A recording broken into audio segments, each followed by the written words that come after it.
Hello, this is Alicia with Falcone Family Farm, and I figured I would do a quick garden video because you don't see too many garden videos for Colorado at our altitude, so I figured I'd show what's growing and how we prepared our beds. Last year our beds were these wooden boxes that we had located elsewhere, so we actually moved them down into this meadow area where we have the aspens and meadow grass growing.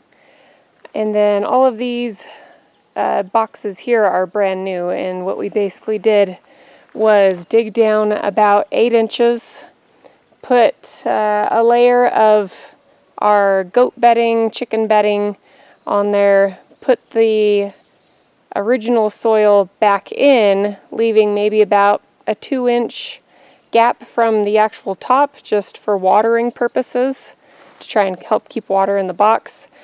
And then we are doing the core garden method this year, where you dig a core down the center of the garden bed, pack it full of what we used is again more animal bedding, straw, manure, and just packed it in there. It's about a shovel width wide and a shovel deep is what I did, and covered it back up.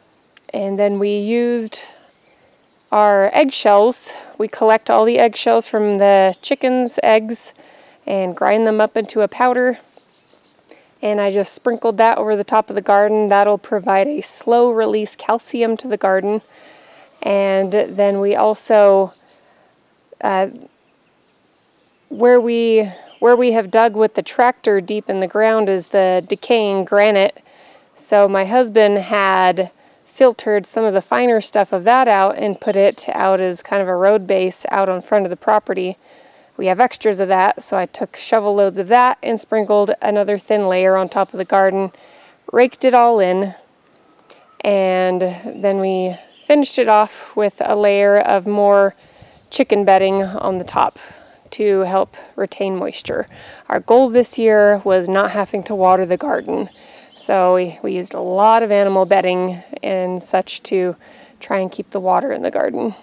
So far it seems to be doing pretty well. We haven't had to do a whole lot of gardening. We are moving into our rainy season now, which brings the danger of the hailstorms. We haven't really seen them yet. We had a slight one hit a couple days ago, but it didn't do any real damage.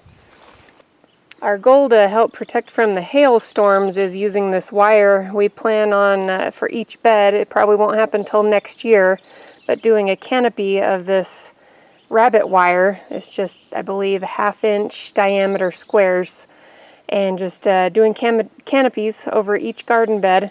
This will allow light and rain to come in, but it's going to deflect a lot of the hail and keep it from hitting at full speed, and should protect our garden. So that'll probably be next year's project. As far as what we have growing, we have a potato bed right here. That's doing really well. We planted our potatoes just barely under the ground in the dirt, and then tried to fill up the rest with straw to do more of the straw potato method.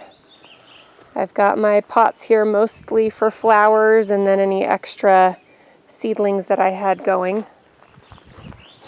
Around this way is supposed to be the strawberry bed. I got the dormant Walmart strawberries where it was like 10 shoots in a bag, and so I had 30 plants that I planted and none of them sprouted. So I've just got the 3 here that I bought at a different store where they're already growing, and I'm just hoping these go ahead and take off, since strawberries are supposed to be one of those invasive, take over your garden sort of plants. So that's what we're hoping for. And these boxes, I was trying to plant things that will survive on their own year after year. Other than this, we got the bok choy that's doing really well. That's a little rhubarb plant in the center that hasn't taken off quite like I'd hoped. And then I'm not entirely sure what I have planted here, because I kept trying to put in sorrel. I believe these red ones are beets. This red one may be a chard. So it's different sorts of sorrel and chard there. Then we got a bunch of onions, and they really took off and are doing well. I definitely want to do onions next year. They seem to like our climate up here. And I've got some shoots of garlic that I planted at way too late in the season. It was pretty much, we were about to get snowfall when I planted these, and so I figured they were going to rot and not actually take root. But they ended up sprouting up, so we've got some garlic. And this bed is specifically what I meant for raspberries. So this was a store-bought raspberry, and it took off. We do have one amongst the garlic that did not take off. And another one there, different variety. And then the little shoots down there, that is actually a wild raspberry. I didn't know whether or not we had some raspberries growing. When I read about it, there's a low success rate for growing them in your garden. If you're to dig them up, remove them, and put them in your garden, there's a low success rate. But I dug this up after it was dormant, tried to get as much of the root as possible, so there was a good foot or so of root, and I buried it, and it is sprouting. We'll have to see if we end up getting berries on it. I'm not expecting any berries this year. It's mostly just getting it established. This bed was just kind of extras that I had growing. So there's zucchini and squash plants. I do have a row of beans that I've just planted, about 3 different varieties. They haven't sprouted yet, but it's still early. And I did have some random things like tomatoes and such planted here, but something last night dug them up.